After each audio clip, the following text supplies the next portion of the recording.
Hello ladies and gentlemen, for the last time tonight, welcome to Chaos TV's live coverage of the EUWChallenger series number 13. It is day number 2, best of 3-2, and game 3 here, as we are going to watch gBot facing off against Asian Maids. I'm better joined by Pulse, and we're in the Picks and Bans. Pulse, how are you doing? I know you're feeling a bit under the weather, but I'm sure you're hyped about this third game.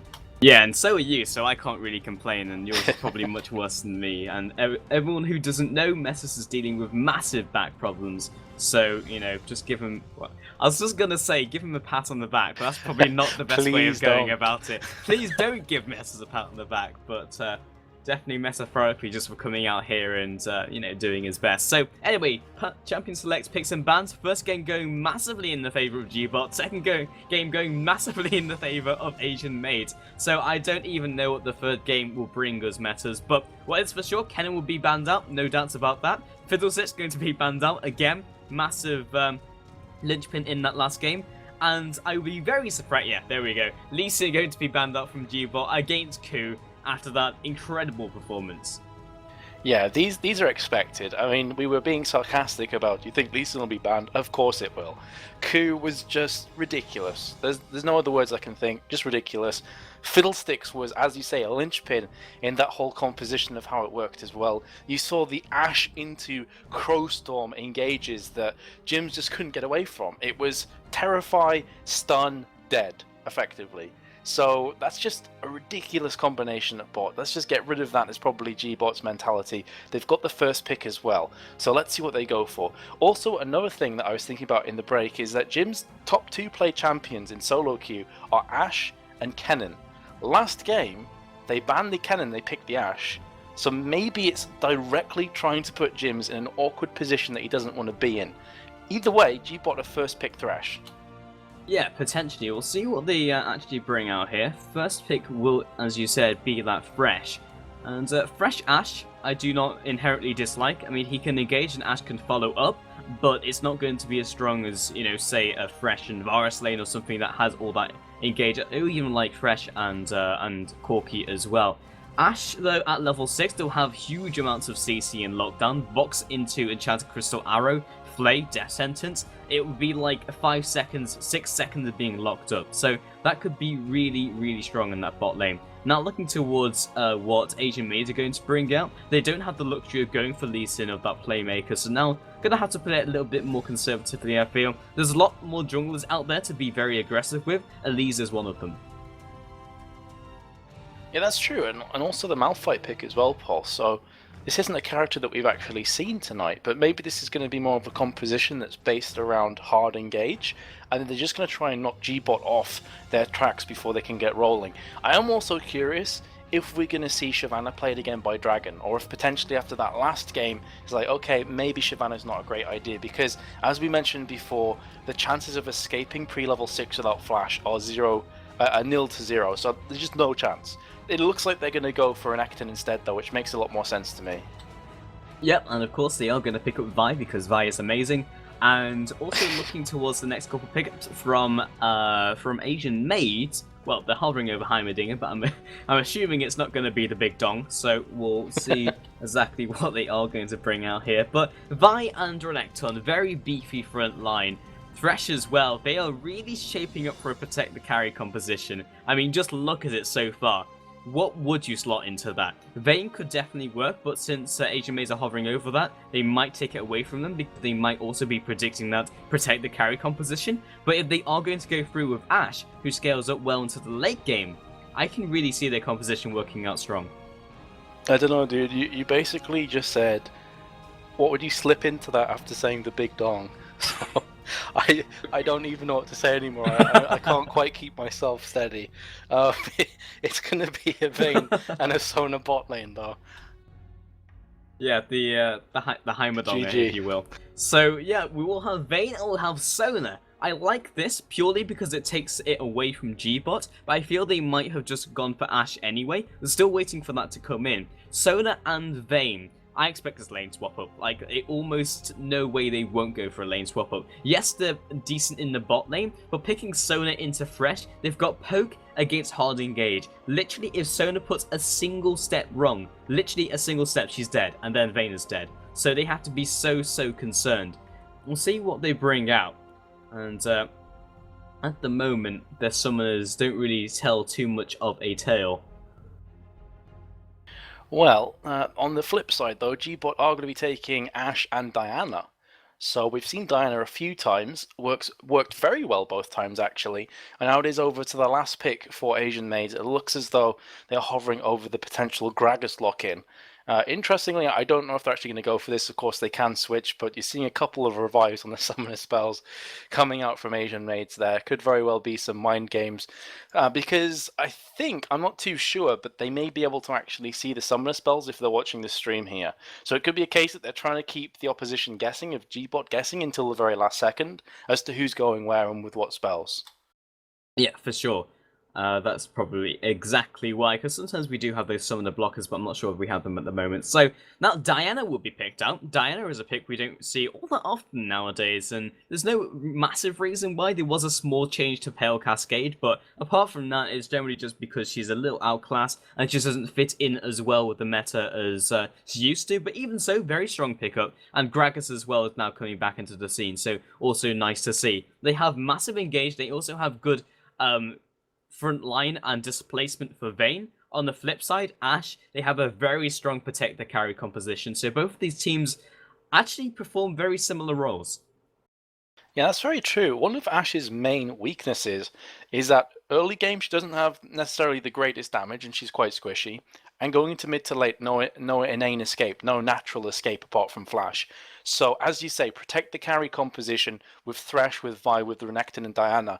Not only is it a very beefy front line, but also there's a lot of threats on the table as well. Renekton doesn't have to build full damage to do a lot of damage. He can build almost full tank with Sunfire Cape and the like, and still hurt you a lot in Dominus. Same can be said for Diana. There's only his Hourglass, couple Doran's rings, and she's actually very, very strong. So this is going to allow gyms the freedom to actually stand at the back of the fight and just make big plays happen. I'm going to pass it over to you, Paul, because I think you have an announcement to make before we go live into this game. Yes, because this is the final game, I just wanted to say that the giveaway is still going on over my Facebook. Not my Facebook, my Twitter, which is @Impulsible. And if you actually have a couple minutes now to get over there, like the page, and also retweet the specific tweet, and I'll actually find it in a minute. But if you go over there, that will be some RP, which is on the line. And after this game, I will be announcing the winner. So just wanted to announce that before we got into game. But anyway, guys, we're jumping to a quick commercial break. When we get back, we'll be in the third and final game with Asian Maids against gBot. We'll see you soon.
What do you want to hear repeatedly on the radio this year? Something that sounds like the music I already listen to, but with different words. Dunno really. Oh, if it's on, I'll listen to it. Loud guitars, tattoos, anything else is a bonus.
ask my friends what they think first.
Hello and welcome back, ladies and gentlemen, to the third and final game of the second best of 3 between gBot and Asian Maids for EUS Challenger Series number 13, Day 2. And we're currently in game, but also on a pause. So if you're wondering where we'd gone, we've basically been sitting here for the last 4 minutes twiddling our thumbs. So we figured we'd go live, and I am Puss, I'm joined by Metas, to see if any of you guys potentially have questions that we can answer until we can get live into the action. Yeah, apologies for that long waiting screen there, but as you can see, we've been on pause since the very beginning. Apparently Dragon had a disconnect. That's the reason for the pause. So we wanted to just come live and basically tell you why we're currently paused and why we have a delay and why we're not currently live. So those are the reasons why. I would like to just have a quick look at chat, see if anyone has any questions. Someone said Metis from COD 4. Yes, indeed I am. It's been a while though. It's been a long time. That brings back old memories. But any more questions in chat that we can answer before we do go live? Because we could be sat here another 10 minutes. As much as I would not like that to be the case, Pulse, it is possible. Worse things have happened. It is indeed. I would also like to take this opportunity, as I said before the break, to jump over onto my Twitter, which is @Impulsible. I'm not sure if we have it on screen. No, we don't. But it's not too difficult to get to.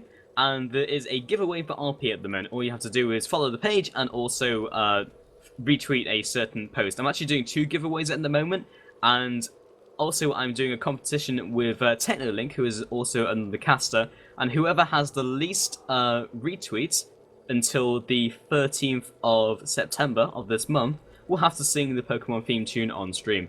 So if you could get over there and help me out, that would be fantastic, because I would really like to win.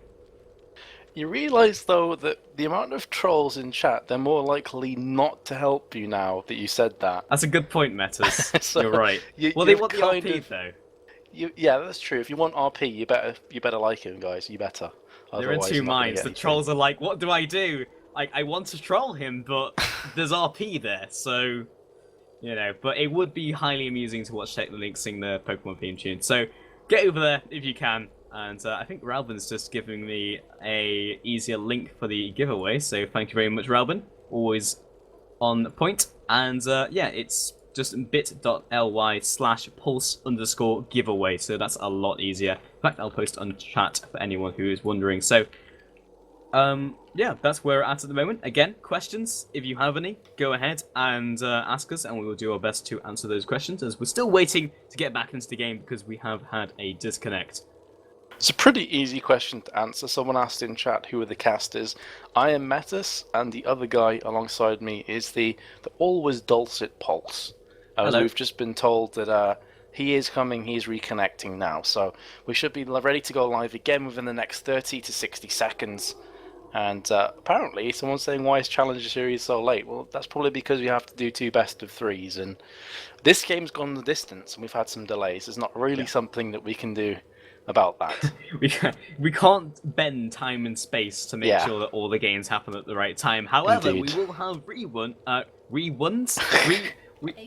I can't even pronounce it now. Jungulu. Reruns after this, and we will also have VODs on YouTube. So there will be no way you can miss out the action, and we will hopefully try and keep spoilers to a minimum during reruns as well. So get on that. That will be after the stream. So just if you want to check any of the games from earlier as well. So we're just waiting to get into the game, and we're still waiting to go back into that timer. But if anyone has a last question, I'm sure we can answer one more.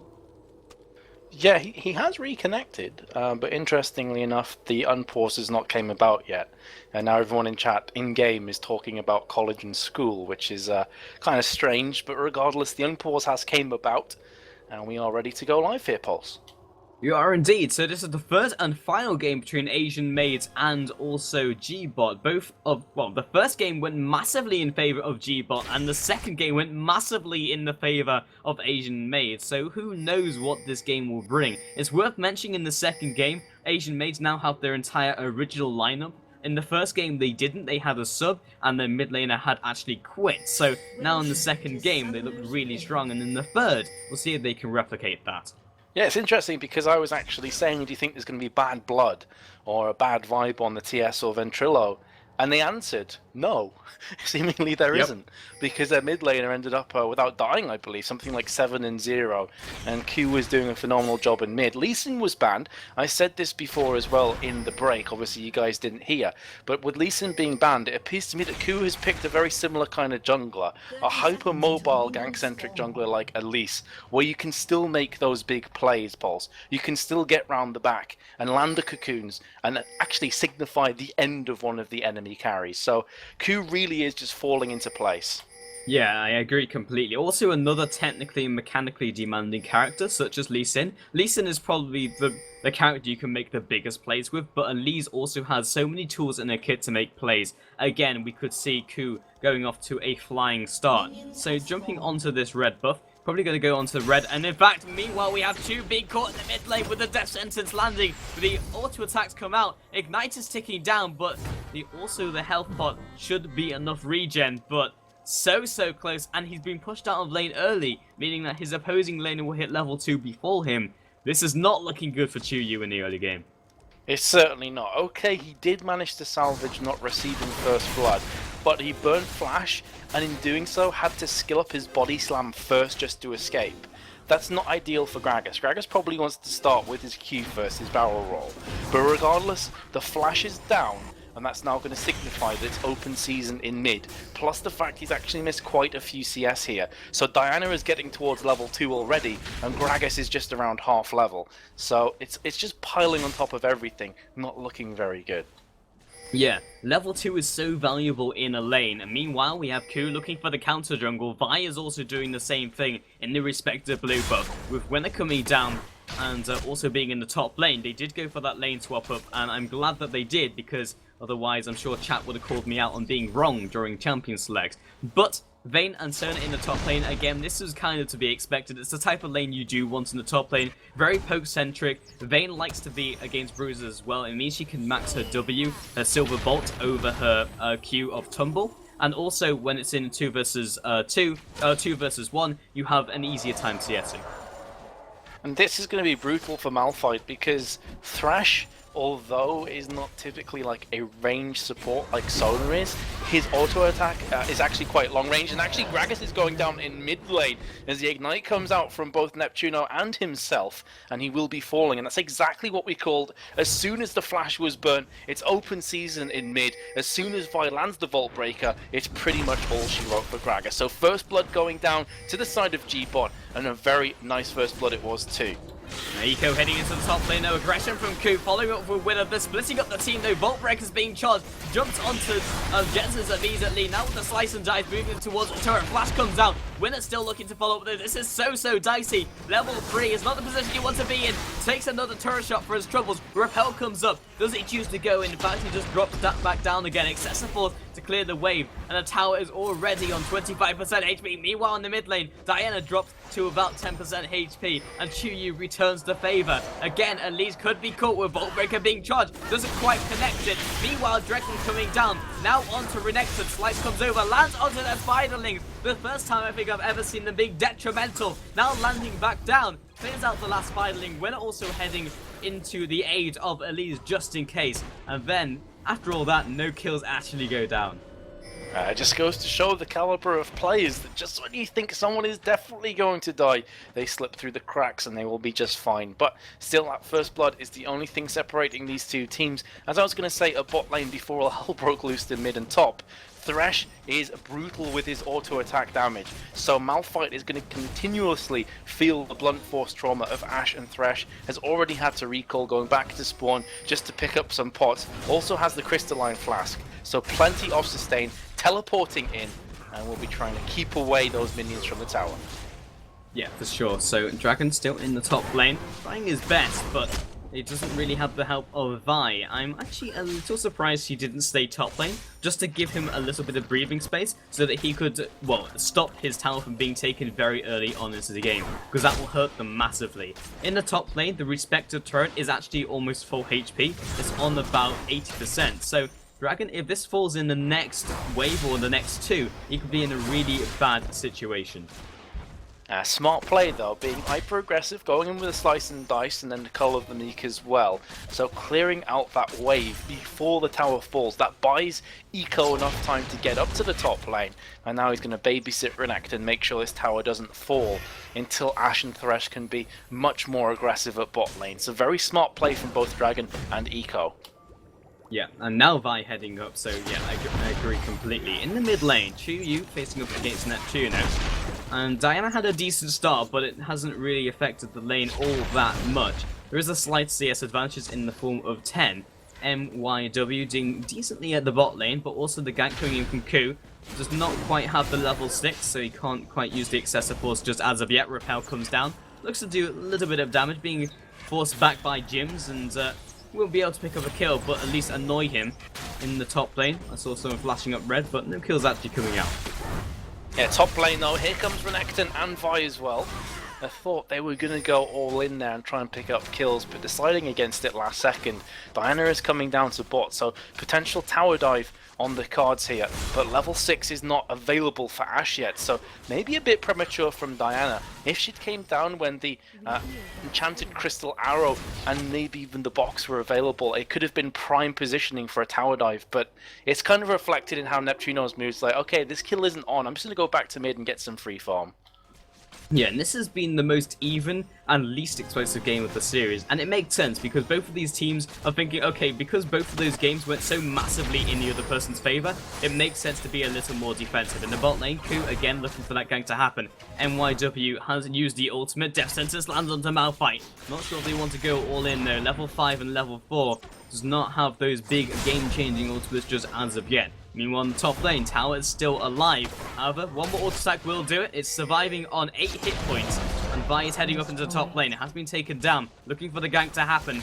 And Sona does not have the ultimate just yet. Jesus gets caught, and Flash comes out straight into Assault and Battery. Flash into Dominus, Slice and Dice comes in, and that will be the kill picked up by Vi.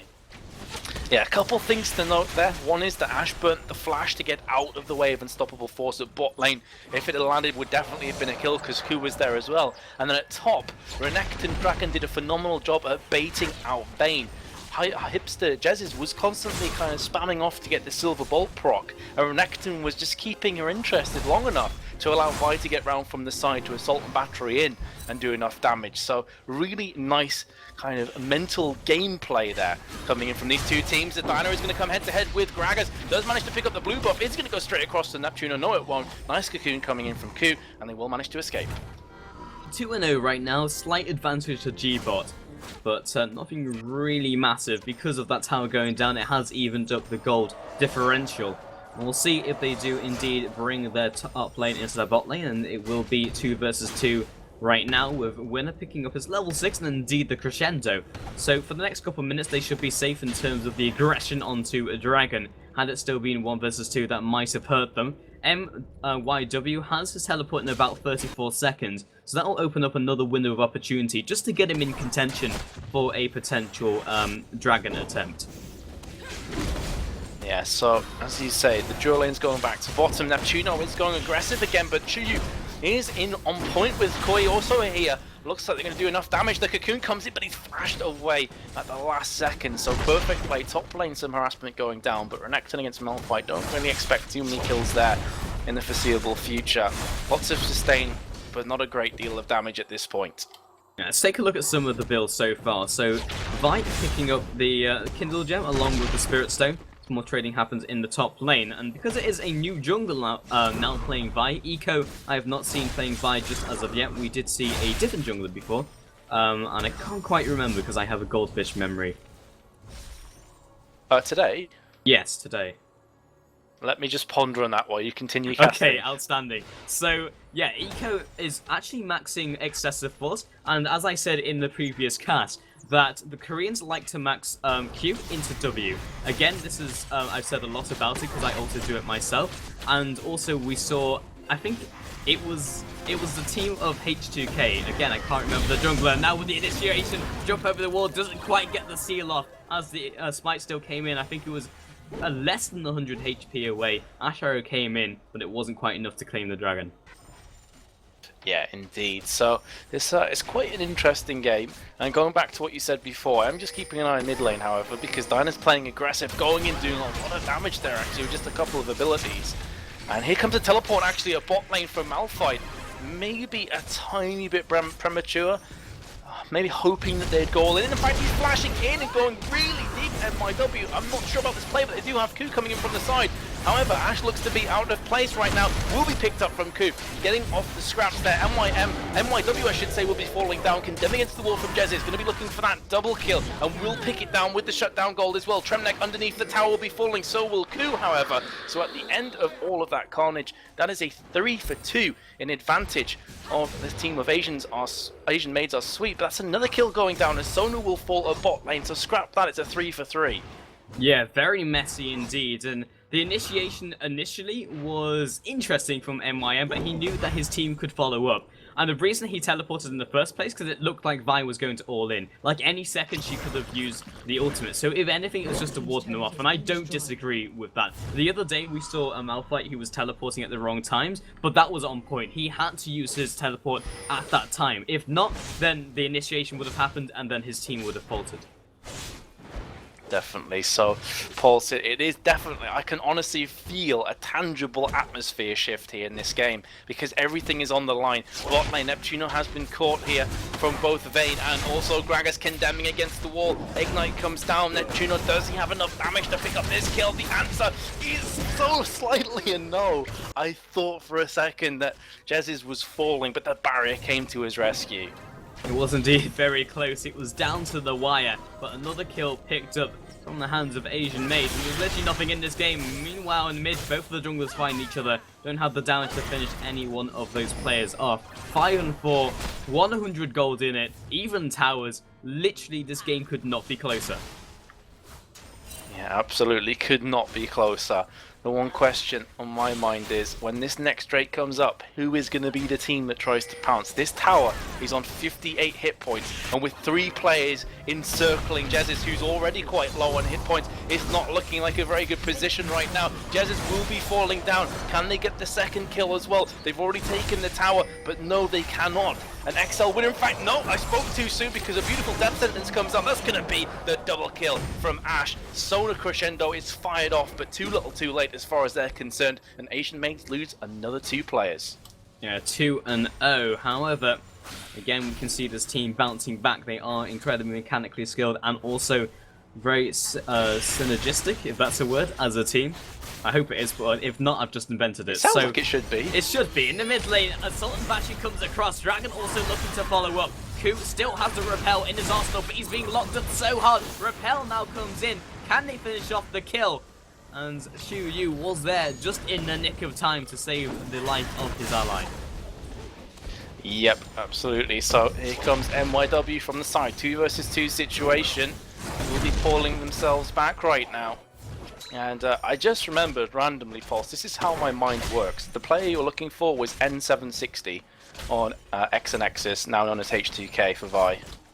Ah, nice, excellent. And yeah, he did also max his Q and then straight into his W, which is Vault Breaker into Excessive, not Excessive Force, Denting Blows, I should know this. And he can, actually very interesting, he's gone for the Excessive Force max and then into Vault Breaker. So there's lots of different preferences for different Vi players. That will give him better wave clear and then more mobility into the mid game, but less raw damage. Well, you're the Vi pro here. I have no real idea on how Vi is played, honestly. I'm not a jungler, but is this the right way forward from your opinion? It would give him more wave clear, as I just mentioned, and less damage, so more utility. And because she's going tanky and their team needs an initiator, I actually quite like it. They already have the Ashe Arrow though, so I think she can afford to go for the Denting Blows. I would still personally go for Vault Breaker into Denting Blows, because the extra burst that would give the team and the mobility early game is really, really valuable. And another important thing as well is the build of Vi. Like 3-in-1 is, well, pretty nice overall, and that's going to definitely translate into quite a bit of gold on Vi. I've heard you say before that you like to build an attack damage kind of item, damagey item on her before going tank. Do you feel that the build of Spirit of the Ancient Golem into what looks like an Aegis is the right way forward from her? Potentially, Spirit of the Lizard Elder would give literally Vi everything she needs. Damage, the extra damage over time as well, and the cooldown reduction really synergizes with a kit. The great tool out of the way of Enchanted Crystal Arrow. The reaction play from Jez's was so good. But to go back to that point, yeah, I would go for the damage item initially, but because in competitive play you hit team fights so much more quickly than you do in solo queue, it makes sense to get tankier faster, because jungle items have really good mileage. So if you get something like the Spirit of the Ancient Golem, you get more out of it than you put in terms of money. They're really, really efficient in terms of gold. Well, Drake is up in 5 seconds, and cat-like reactions from Jez's there as the Enchanted Crystal Arrow came up, and they are right on top of Drake as it spawns. Out of position right now with gBots, so they can't hope to fight this one off, and again we have a very close, tense game here, Pulse. There's only about 600 gold in it as it stands. 1 tower in advantage to gBot, but really, at nearly 16, 17 minutes through this game, that is absolutely nothing. Cocoon lands on Neptuno, and the explosive cask as well. However, Neptuno is going to go ham here. Crescendo goes through, and it's going to be Vayne picking up the kill. So they get a Drake, and then a kill almost instantly afterwards, and this could very well transition into this mid tower as well. Yeah, they're pushing really hard, but the flash into the play and the box is absolutely what they need. EUWChallenger from the side. Can't even get that out. It's an upside down M. But Death Sentence lands once again, picking up the double kill onto Vi. 1-for-2 trade. And meanwhile, they do push them back. Excellent engage from the team of from gBot. And I said MYM like 3 times in that fight because I was like, Malphite, MY, and I was just like, cannot get it out. But it's an M if you flip upside down. That's my excuse. Close enough. And you're sticking to it. And we also casted Meet Your Makers yesterday. We did. So it is in recent memory. And as we said, our memories are strange. They work in peculiar ways. Regardless, though, MYW there with stepping a bit out of position, getting himself caught. Speaking of which, Jesus has just been absolutely bulldozed from Diana and Vi and will be falling very quickly. The barrier was used in that exchange. Blade of the Ruined King was still on cooldown after the previous fight, so no way, no how was Jesus escaping that onslaught. Indeed, and it just seems like a game of picks at the moment. And we were mentioning during the Champion Select picks and bans that they have very similar composition. They have good disengage, they have good engage, they have good picking potential, and they have AD carries that scale up into the late game. So essentially it just comes down to skill. It's like playing a mirror matchup. It literally is skill. There's no other way to put it. It's just about how these players go for the initiates, they go for the picks, and then how they transition into late game, because at this stage in the game it looks like there's no chance of either of these teams relenting, and I feel like it will be a late game game. Well, this certainly looks like it could be progressing into those stages right now, but that's not if gBot have anything to say in the matter, because they are looking to push aggressively in mid. Malphite is at top lane, does have teleport though available, so if all hell breaks loose you will see the big rock suddenly appearing into position, and does have the unstoppable force available on top of that. So plenty of potential right now, lots of teamfight potential. Both AD carries have a beefy front line, so I feel this could come very well down to that last man standing, Pulse. It could indeed, and we're just waiting for the fight to erupt. It can literally happen at a moment's notice. MYW is in the top lane, has the teleport available to him, and Dragon's not currently up, but the blue buff is. They're looking for this steal to happen. Doesn't look like that Asian Maids are really wanting to contest this. In the top lane, Malphite still pushing away. That's all they really need to do. They need to use Malphite as a split pushing tool.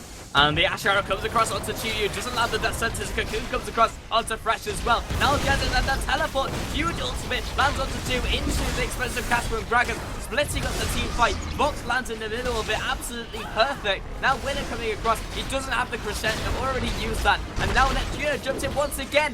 What are you doing? Jumping onto Vayne, doesn't die just of yet, almost picking up the Kraken's kill. And that's 1-for-0, Elise drops low. They still can't pick up another kill onto anyone else, and after all those ultimates, all those summoners, all those cooldowns, only 1-for-0.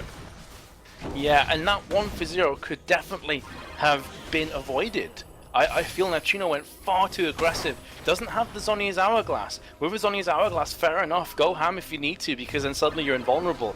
But instead, going for the Abyssal Scepter first. So a bit of an interesting play there. But still, as you said, regardless, just the one kill, that's not going to be a game changer, that's not going to be a game breaker. However, this mid tower is still standing tall. As a result of that team fight, everyone going to be recalling, buying up more items. Vayne is starting to get quite scary. Yeah, team fights have the potential to get messy very, very quickly. In that team fight, you saw everyone dropping low, but no one actually quite falling. As soon as one domino falls, the rest will go after it, because it's all about just snowballing through team fights. And because they are so similar, like say the bruisers drop low, they'll just back off. The AD carries drop low, they'll just back off. It's all about that slight mechanical skill that gets them slightly ahead in team fight, but literally it's just a game of mechanical skill. In the top lane, Neptune finds himself MYW. He's actually not that tanky against magic resist. He's only got 30, only his base stat. He's gone purely for armor. So against someone like Diana, he is his Achilles heel. Yeah, absolutely. I mean, Malphite does stack off armor, so you can understand with the ground slam coming in. But as you say, against the Diana, that is just going to spell curtains. Got absolutely crushed. A haunting guys as well, so going for a bit of ability power needs that extra punch, that pinch in the team fights. But that is going to leave them very vulnerable to the damage output that's going to be coming in from the Diana. So going forward in this game, definitely one to be curious about. Plus the fact that Diana went for an Abyssal Scepter first on top of that as well, Pulse, means that she is going to be cutting through the magic resistance regardless. Yeah, she's actually doing true damage to Malphite right now, and that's kind of scary considering he's their main tank. And even with 49 magic resist, that is still true damage because she has 21, I think. 21 magic penetration, and then because she has the shred from Abyssal Scepter, so close to true damage. Moving on to the dragon, taking it so incredibly quickly before they go for a team fight, and now is the question of whether they want to go for it. It's definitely going to be down to one of those long-range initiators, such as the Enchanted Crystal Arrow, the Assault and Battery, or even the Death Sentence. But we're definitely looking for it to happen. And it does seem like Asian Maids aren't that decisive in this game. Compared to the last game where they were all just going ham constantly, in this game they're a little bit more reserved. When they could go for a team fight, they're just waiting for it and conceding objectives, which I don't entirely disagree with. Yeah, and honestly I think a lot of that is, again, the momentum-based jungler of the two has not been as influential in this game as he was in game number 2 with the Lee Sin. So that has enabled, you know, gBot to be a bit more defensive and to get more farm. As I was thinking, we were going to see an engage kicking off there in mid. Here comes the Asher, although we are take number 2. Explosive cast goes in, Vayne in the back lines is trying her best, but Diana's on her face. Crescendo goes out, but I think that may have whiffed or maybe just caught the one player. Needless to say though, Vi is starting to rip through faces. Renekton has not played any part in this team fight. Here he comes from the side. Can they start to clean up on aisle 2 right now? Ash at the back line, trying best against Vayne, will pick that one up, uses the barrier, now turning their attention on XL Winner, trying to run away, constantly frost-shotted down from Jims, and actually will flash away and manage to survive. At the end of all that carnage, that's a 3 for 2 in favor of gBot, and it could have been a hell of a lot worse, Pulse, if Dragon was in that fight from the beginning. Oh, he actually finds himself coup. There's no way he can trade off against the 4 HP versus 20%. He's just not fed enough. He's trying to make his great escape. Does have the repel off cooldown. See if he can juke him under the turret. Actually comes up. Dragon could still go for this, but in fact opts to back on off. And man, the initiation from Asian Maids, it was literally the worst it could have gone. The explosive cast went in, split everyone up, and the same position that Malphite wanted to go in, he just landed there and everyone had just been knocked away from him. So yeah, it was a bit of a miscommunication and a communication error in general. Hopefully they can rectify that for the next team fight. Yeah, plus I'm pretty sure, now obviously we see this in real time, I'd love to go back and watch this, but I think the XL Winner's Crescendo hit nobody or just caught the side of Diana, and only Diana. So that's a Crescendo, an AoE CC, that changes team fights, and it landed on one, potentially nobody in that fight. So, as you say, all the initiation tools they have in their back pocket were by and large wasted in that team fight. I feel that's mainly down to CLG.eu. I think he has to just hold on to his ultimate. Yes, it's good for picks, but not as a main initiator ultimate, especially when you're going for a tower dive. Yes, okay, in like open space, it can split them up and then you can go for a kill and then with the rest of the team fight. However, when you're going for like tower dives, he just can't afford to, because you're knocking people away, you're knocking people potentially into better positions to lock down your team underneath the turret. So it really just had to be the Malphite ultimate and the Crescendo coming across. The Gragas ultimate had to come later. That's very true. I mean, typically Gragas ults are used as an initiation if you can catch somebody out, but that's normally with a team that doesn't have a lot of initiation afterwards. Normally you'd want Malphite to do that, or as a kind of cleanup at the end, just a massive amount of burst damage to finish players off. I feel, you know, Asian Maids here need to decide who is going to be the primary initiator. Is it going to be Sona's Crescendo? Is it going to be Malphite's Unstoppable Force followed by the Crescendo? They need to figure this out for themselves, because as we saw last time, Malphite goes in just as the explosive cask lands, knocks everybody to the side, and Malphite's ulti is rendered useless. Same with Crescendo. So, I think the good news, however, for Asian Maids is if they can land these ultimates perfectly, they can still win team fights, they can still win this game. Yeah, and they're a very capable team, to the point where we will see them land those ultimates perfectly. That was a bad team fight out of so many good ones, and now they're not going to make that same mistake twice. They're a team that adapts very quickly, so now in terms of shot calling, they're doing the right decision. They need to back off and not get picked, as I just see MYM potentially finding himself eco in the jungle, and he pops over the wall, Vault Breaker lands, but he is so tanky against armor. Literally just cracked his passive, and that's it. His Granite Shield. So now the rest of the team of gBot grouping from the mid lane, it's going to be very difficult to siege Asian Maids if they choose to go through that route, because they have Gragas there, they have Malphite, and they also have Elise, who are actually very good at wave clearing. So it's going to be quite difficult. It's not going to be impossible, but quite difficult. For sure. Difficult, but not impossible. And that's what they've got to cling on to. They've got to cling on to this hope that this game is still winnable. I feel it still is. They're not even that far behind on gold. It's, what, 4.8k? Yes, 4-1 towers is fairly stacked against them, and they've lost both their mid towers. So going back to the inhib tower here, but still, one big team fight pulse can really turn this game around. They've got Vayne as well. They have one of those champions that is capable of carrying into late game if you keep her alive and healthy at the back lines. Interestingly enough, going for a Stinger, so I'd assume that's going to be going into a Zephyr as third item, which is actually a pretty smart move when you consider how much CC that she's actually against here.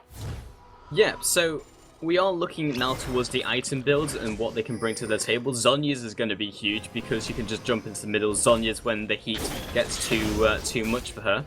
And on the AD carries, you do have a very typical build for Vayne, and then on the flip side, the Infinity Edge into Phantom Dancer and Vampiric Scepter. That's all you really need in terms of lifesteal until you get like a big item, and then you can just go for something like a Last Whisper. That's honestly what we do expect from Ashe. You can't really afford to go for a Last Whisper later than the third item on anyone who isn't Kog'Maw or Vayne, because they have such good damage steroid that Vayne doesn't really need a Last Whisper. There's actually some... Alright, I was going to go into the maths of it, but it's not that interesting. But there's a mathematical formula as to the amount of armor a person would need to have to make sure that Vayne picking up a Last Whisper would be effectual in terms of not only the gold you're putting in, but in terms of the item build. So sometimes, or in fact most of the time, it's better just to pick up another Phantom Dancer because it will result in more damage. Yeah, and she's kind of going for the attack speed here in the form of Zephyr that is going to, of course, get some tenacity on her side, which is very important, crucial when you consider what she's against right now in this game. It could be argued, though, Pulse, maybe Quicksilver Sash's third item may have been quite good as well. But regardless, I mean, each to their own. We see Reckless would probably just go for a Static Shiv regardless his third item, doesn't matter who he's against, because he's that confident in his own positioning and his own mechanical skill. But either way, we are now coming up to the 30th minute, 6,000 gold in it now, as that previous streak was picked up from gBot. But still, nobody has tried, no one has attempted the Baron. And I think the Baron could be the determining factor in this game, Pulse. Because with Gragas, we said it before, when it comes to Drake, when it comes to Baron, Rabadon's death cap, he can steal that one away. His burst damage is going to be doing more damage than Smite. Yeah, and it's worth mentioning that 6k is significant, but not proportionally that big at this stage in the game. It's probably like a big item split among the team. So in that sense, they're in fairly good shape, because again, they can still go for those team fights. And I wouldn't say they have to land everything on the right people to win a team fight. They just need to make sure most of it does. So as long as they land a good Malphite ultimate, and they land the perfect Gragas into Crescendo, as long as they get those ultimates onto at least the majority of the team of gBot, they're in a good chance of winning a fight. You have to be in the right position though, and they are still kind of needing a fight where it's in a claustrophobic environment like the jungle, and also land it on a couple people, which will result in a sort of more clumped fight, meaning that you'll need to be as a group. So right now we do have gBot kind of splitting up, which is probably the best way to go about it to avoid those confrontations. And I feel that Baron probably will be the next point of contention, or even maybe a pick in the jungle. Well, it's either or at this point, and in fact, one could lead into the other. So it's very much a case of both teams keeping each other close. Oh, Winner is out of position completely there. He's going to get nuked down. Crescendo comes through, lands on 2 players, not too bad, but will still be falling. Vayne at the back lines. How much damage can Hipster Jason do right now? The answer is quite a lot. Focusing on Eco, condemning it against the wall, forcing the flash away. Vayne is completely left open in this team fight is going huge here. Shut down from Elise on Ashe, and that's exactly what we were talking about. A 2-for-1 trade, but Vayne is just right in the thick of the action without being touched. If that continues to happen, Pulse, Asian Maids can pick this game up. Yeah, and despite that, actually Malphite teleporting in, they're looking for the re-engagement. Vayne's still healthy, so is Elise. That was a 2-for-1, so we did have a slight advantage of gBot, but nothing they could really capitalize on. And honestly, the hook was good, but they didn't finish her off fast enough, so that actually they just initiated on themselves, because Sona cut vision, and then Crescendo 3 people. That was perfect. Like, if you were going to go for an initiation, that was absolutely perfect. And 14 HP on that tower. Initiation comes in from Neptune, but doesn't quite follow up, and Vi's also there with the excessive forces, just to clear out those minion waves. So I completely agree. They need to shut down that Vayne, but they put so much focus onto Sona and still didn't kill her that they need to swap objectives very, very quickly. Yeah, so still though, all said and done, no more objectives fell. Baron is still up. Yes, the mid tower nearly fell down at the end of that, just on 14 hit points as you mentioned, but still anybody's game. Both teams very pensive, both teams very cautious here.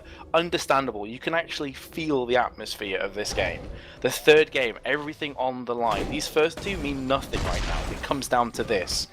And you can see that gBot are actively trying to clear away the vision, trying to trap in Asian Maids, because without that vision, for all Asian Maids know, they're actually starting Baron right about now. Yes, they've seen Diana at the top lane. Yes, they've just seen the 3 pushing mid, but now the question remains, where are they going? Are they doing Dragon right now? Are they doing Baron, I should say, right now? The answer is yes. 2 of them have just walked over Vision Ward, and now they're going on it full. Look at Malphite's positioning. He's way out of position here, Pulse. Plus the fact that Ku is trying his best to get in here. Going to be repelling up any second now, but Baron has already fallen down. That is going to be a free Baron, and now Asian Mates have to pull themselves back. Yeah, very good timing play from gBot. It's the classic someone's at bot lane, therefore we can go for Baron. I think we had Asian Maids relying on the fact that they figured that gBot wouldn't know that they used the teleport before, so they could send MYW at the bot lane and they would still assume that they had the teleport, meaning that they wouldn't try the Baron in the first place. But they must have either seen it or just knew that he didn't have it, or even if they did, it was something they weren't that afraid of. So now with Baron, with gBot in a much more dominating and good position, meaning that they can start sieging and they'll have that extra regen. Now 10k ahead and the Baron buff, they can probably win a team fight, not hands down, but they'll have much more leeway when it comes to making mistakes. In the top lane, really a question of whether they want to concede this turret or not. Well, I'm not too sure they have much choice in that matter, Pulse, because if they engage right now in gBot, they're going to get crushed. And they are pushing the top. Meanwhile, Vayne is trying to clear out this mid. But it's only a matter of time, you feel, before they push that big red button and go all in onto the opposition. The question is, can Jez's put out enough damage to hold it off? I'm not too sure personally. I think that maybe Diana is at the point now with the Void Staff, Abyssal Scepter and Zhonya's Hourglass, where if she lands on Vayne, Vayne will die very, very quickly. Ashe is also in such a strong position. Infinity Edge, Phantom Dancer, Last Whisper, going to be cutting through Malphite like he's not even there. So we've got to that kind of point, Pulse, where I do wonder if maybe Asian Maids have missed the train. Possibly, but gBots still have a very difficult time sieging in a turret, especially if Jims finds himself caught, and Dark Passage comes to the rescue once again. However, the sieging isn't optimal, it's not quite there, meaning that a potential initiation can come out. However, Jezen finds himself put Neptuno into the Zhonya's hourglass. Trendlet picks it on up, and then Ash Arrow comes across onto the backside of Malphite into the crescendo, and the ultimate now from the Unstoppable Force, locking them up underneath the turret. But Renekton is so unbelievably tanky. 2-for-0 so far. Follow up with the Vault Breaker. Flash comes down by MYW once again with the Moonfall in from Neptuno. Picks up another kill. 3-for-0. Dragon drops low, but the rest of his team is healthy. They could definitely be an inhibitor, potentially two. They might even finish off the back of this. 25 seconds left on Vayne. They have a winner left alive. Ku as well. They're going for the victory. They're looking to deal that final blow. Can it be enough though? Voltail's battling comes across. They're doing huge amounts of damage to the Nexus. It goes down to 25% HP, and there is the game. gBot picks up the third and final game against Asian Maids in the series. Oh, I feel pretty gutted for Jez's there, honestly, that it was his mistake, his misstep in that game that cost them so dear at the end. That one play from Thresh, landing the death sentence and catching him out of position, was all she wrote there for Asian Maids. After such a long, drawn-out game, 36 minutes of grueling action comes down to that one misplay. Have to feel gutted for him there, Pulse, because up until that point he played really well. Yeah, and top tier play is really about who makes the most mistakes. If you make less mistakes, you'll generally trend towards winning, because literally one mistake equals an objective or a kill or another kill. It just snowballs so hard, so you just really can't afford to make it at that top tier of play. But either way, great showing from both of these teams, Asian Maids and also gBot. gBot now progresses through the tournament into the semi-finals and will be facing Meteor Makers in the next round, which will be a very daunting task indeed. Definitely. We've got such high caliber teams left in the EUWChallenger series. The next lot of them will be tomorrow. 2 more best of 3s coming at you. I think Bass told us it's about